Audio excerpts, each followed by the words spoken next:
Alrighty, so for you guys today, I have my week 5 DST streaming matchups. I have my top 5 and I have a spicy one for you guys at the end. As I've mentioned before, these are in no particular order, but I will call out my favorite 2 at the very end of the video. So stay tuned for that, I guess.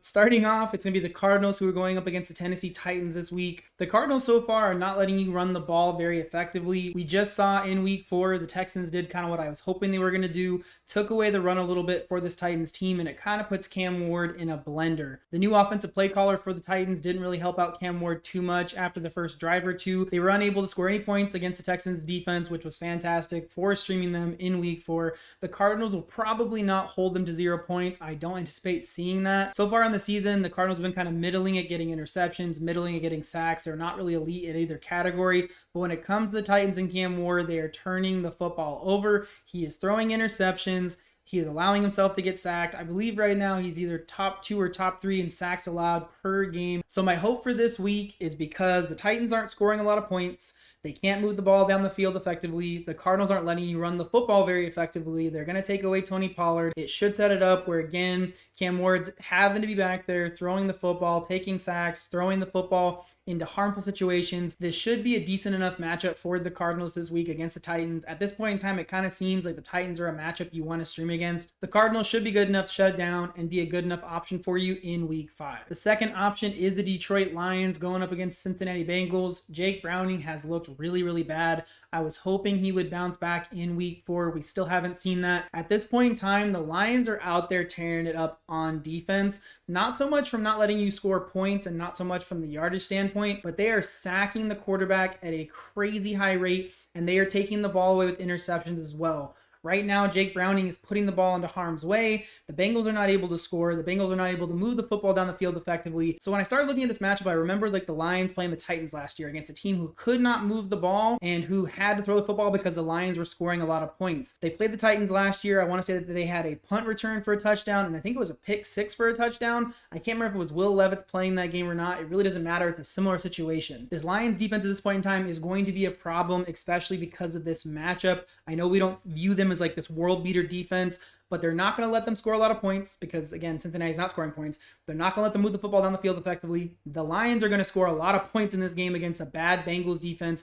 It is going to set up Jake Browning where he has to pass the ball early and often. The Lions are going to know that. They are going to take advantage of this. They are going to tee off. A lot of sacks, probably an interception, maybe 2, and their special teams for the Lions has looked pretty good on the season as well. This should be an absolute smash spot for the Lions to beat down the Bengals and be a great option for you in week 5. The next matchup, it's a little bit more middling, is the Chiefs versus the Jags. Through the first 4 weeks, the Chiefs still do have a pretty good run defense. Their secondary is kind of middling at best right now. The reason why I like this matchup, though, is you're going to have Trevor Lawrence, who's going to put the ball in harm's way at least once or twice during this game, and that's only if it's in a normal game script. If the Chiefs are able to go out there with Xavier Worthy and Patrick Mahomes and pass the football against what I consider to be a not good Jags secondary, I know they have takeaways, but I do not think their secondary is that great. I think the Chiefs will be able to score points. They should be able to take away the run game for Travis Etienne and Bashal Tutin. This makes it where it's a very one-dimensional game for the Jags to be able to move the ball down the field and score points. This game should set up where Trevor Lawrence is either playing from behind or having to just put the whole game on his shoulders. We haven't seen him have to do that on the season. I think he's going to put the ball in harm's way. The Chiefs are going to get sacks, get at least 1 interception, maybe even 2 on the game. I could see that end up happening, especially depending on the game script. It's not my favorite matchup on the week, but if you need somebody out there who I guarantee is available on your waiver wire, the Chiefs are probably not a horrible play in week 5. The next matchup that I think is at least worth talking about is the Cleveland Browns going up against the Minnesota Vikings. Through 4 weeks, the Browns have gone up against a couple explosive offenses, which is kind of skewing the stats.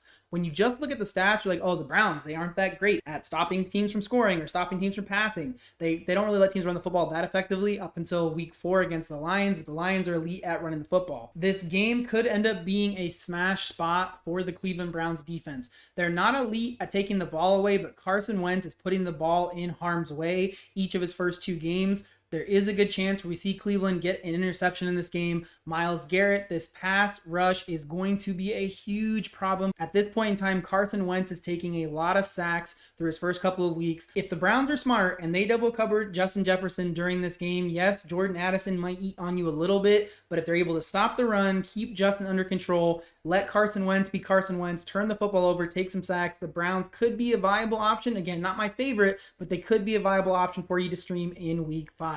Okay, so for my last defense, it is going to be the Seattle Seahawks. At this point in time, the Seahawks have kind of proven through 4 weeks what I kind of thought they were going to prove, that they could be a top 10 defense. At the beginning of the season, I said fringy top 10, but right now they are absolutely locked in as a top 10 defense. The biggest issue for the Seahawks in week 5 is the matchup. They're going up against Tampa Bay. We know that Baker's look good, Bucky's look good, Emeka's look great, Chris Godwin's there. They are going to still be a pretty good offensive unit. We did see them look a little bit more limited against Philadelphia in week 4, so they are human. Seattle has played really well in the season. They are taking the ball away through interceptions at a pretty high clip as far as I'm concerned. Their sack numbers are also there. They're sacking the quarterback about 3 times per game. This, again, is not my favorite matchup for the Seattle defense, but when you look at the deep analytics and statistics for the Seattle Seahawks, they are arguably a top 5 and like no discussion, no argument, top 10 defense right now. They are somebody that you're probably going to be able to start almost every single week. I would say at this point in time,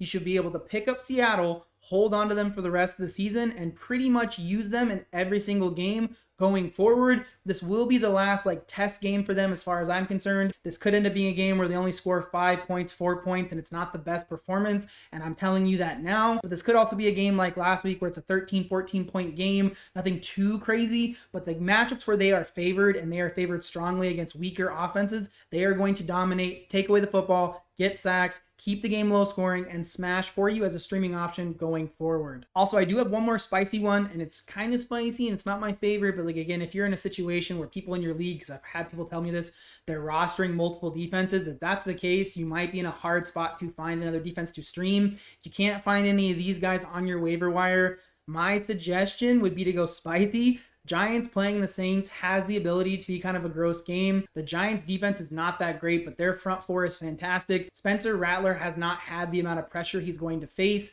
up until week 5 against the Giants. I think that they're going to be able to get a lot of sacks. He'll probably put the ball in harm's way because of the pressure that he is getting throughout this entire game. I don't think the Saints offensive line is that great. It could set it up where it is a good matchup for the Giants in week 5.